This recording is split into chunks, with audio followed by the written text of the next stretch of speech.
May nakita kang post. Nagpa-tumor marker ako. Mataas daw. May cancer na ba ako? Tapos, bigla kang kinabahan. Nag-Google ka. Pagkatapos ng ilang minuto, feeling mo 6 months na lang ang buhay mo. Pero teka lang, hindi lahat ng mataas na tumor marker ay cancer. At mas nakakagulat, hindi rin lahat ng may cancer ay mataas ang tumor marker. Confusing? Kaya pag-usapan natin. Dum, dum, dum, dum, dum, dum. Welcome to Everything About Cancer with Doc Fred Ting. New episode every Wednesday. And Saturday. Hi everyone, I'm Dr. Fred Ting, your friendly medical oncologist, and welcome to Everything About Cancer, kung saan tinatanggal natin ang takot sa pamamagitan ng tamang kaalaman. Unang-una, ano ba talaga ang tumor marker? Ang tumor marker ay isang substance na maaaring makita sa dugo, ihi, o iba pang body fluids. Pwede itong gawin ng cancer cells o minsan ng normal cells bilang response sa isang sakit. Think of it this way, parang smoke alarm. Kapag tumunog ang smoke alarm, may posibilidad na may sunog. Pero, pwede rin naman na nasusunog lang ang niluluto mo. O kaya may sobrang usok lang. Hindi ibig sabihin, sunog na ang buong bahay. Ganon din ang tumor marker.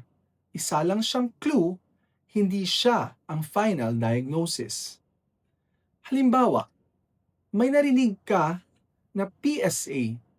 Yes, ginagamit ito para makatulong sa evaluation ng prostate problem sa lalaki. Pero tandaan, tumataas din ang PSA dahil sa enlarged prostate, infection, o kahit pagkatapos ng certain procedures, hindi lang cancer. Isa pa, CA125. Maraming babae ang natatakot kapag mataas ito. Pero pwede rin itong tumaas kapag may endometriosis, ovarian cyst, pelvic infection, o kahit during menstruation. So hindi ibig sabihin ovarian cancer agad. Meron ding CEA or carcinoembryonic antigen. Pwede itong gamitin sa monitoring ng ilang cancers. Pero pwede rin itong tumaas sa smokers o naninigarilyo, liver disease, at inflammatory conditions. Kaya kapag sinabi ng laboratory na mataas ang tumor marker, hindi ibig sabihin, congratulations, may cancer ka. At lalong hindi ibig sabihin, wala nang pag-asa.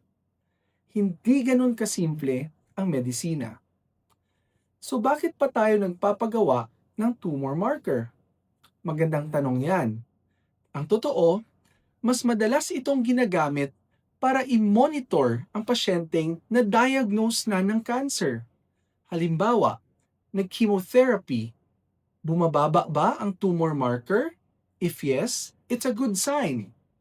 Pagkatapos ng treatment, for example, biglang tumaas ulit, maaring kailangan pang imbestigahan. Hindi ibig sabihin bumalik agad ang cancer, pero senyales na dapat tingnan. Sa madaling salita, mas mahusay ang tumor marker sa pagsubaybay ng sakit kesa sa pagdadiagnose ng cancer ng mag-isa. Isa sa pinakamahirap na parte ng trabaho sa healthcare ay makita ang mga taong halos hindi na makatulog dahil lang sa nakita nilang resulta sa laboratory. May mga umiiyak, may mga hindi na kumakain, may mga nag-a-assume agad ng worst case scenario. Pero tandaan, hindi ang laboratory results ang ginagamot sa isang pasyente. Ang ginagamot ay ang buong tao, kasama ang history, physical examination, imaging, biopsy kung kinakailangan, at interpretasyon ng doktor. Isang piraso lang ng buong puzzle ang tumor marker. So next time na may makita kang mataas na tumor marker, huwag agad magpanik at huwag ding mag-self-diagnose gamit ng Google. Mas mabuting kausapin ang doktor, intindihin ang buong clinical picture, at alamin kung ano talaga ang ibig sabihin ng resulta. Remember, a laboratory test can raise questions, pero hindi ito ang nagbibigay ng buong sagot. Follow this page for more easy-to-understand medical facts because the more you understand your laboratory results, the less you fear them. And as always, let your faith be stronger than your fears because cancer is not a death sentence and there is always hope. See you on the next video. Thank you for watching Everything About Cancer with me, Doc Fred Ting. If you found this episode helpful, please like this video, share it with your family and friends, and subscribe to the channel so we can spread accurate and reliable information about cancer to more people. Don't forget to click the notification bell so you won't miss our upcoming episodes. And always remember, let your faith be stronger than your fears because cancer is not a death sentence and there is always hope.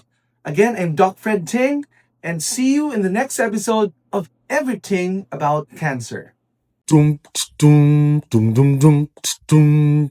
Welcome to Everything About Cancer with Doc Fred Ting.